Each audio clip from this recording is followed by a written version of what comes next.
ഞാൻ 3ാം ക്ലാസ് വിദ്യാർത്ഥിയാണ്. ഞാൻ 1ാം ക്ലാസ് വിദ്യാർത്ഥിയാണ്. ഞങ്ങൾ രണ്ടുപേരും കസിൻസ് ആണ്.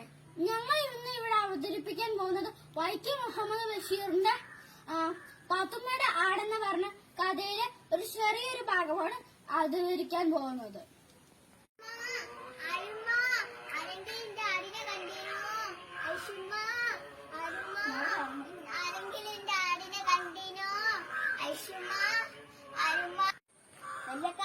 നിങ്ങൾ ഇങ്ങനെ ചായം കുടിച്ച് ഇങ്ങനെ പുസ്തകം വിട്ട് ഇങ്ങനെ കാണാ എന്റെ ആടിനെ കണ്ടില്ല. എന്റെ പ്രിയപ്പെട്ട ശബ്ദങ്ങളും എന്റെ ബുക്കും നിന്റെ ആട് തിന്നു. അതുപോലെ എന്റെ പുതപ്പും തിന്നാൻ നോക്കി നിന്റെ ആട്. അപ്പോൾ ഞാൻ അപ്പുറത്ത് കെട്ടിയിട്ടു.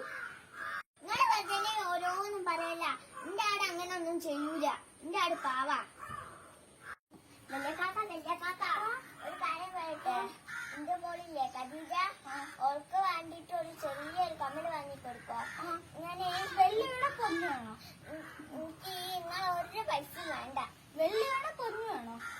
പൊന്നു മതി. ആരോടും പറയലേ. കൊച്ചിക്കാക്കനോടും അബുക്കാക്കനോടൊന്നും പറയല്ലേ. ഞാൻ സർവ്വ രഹസ്യം സൂക്ഷിച്ചോളാം. പക്ഷെ പെണ്ണുങ്ങളുടെ ഒരു കാര്യം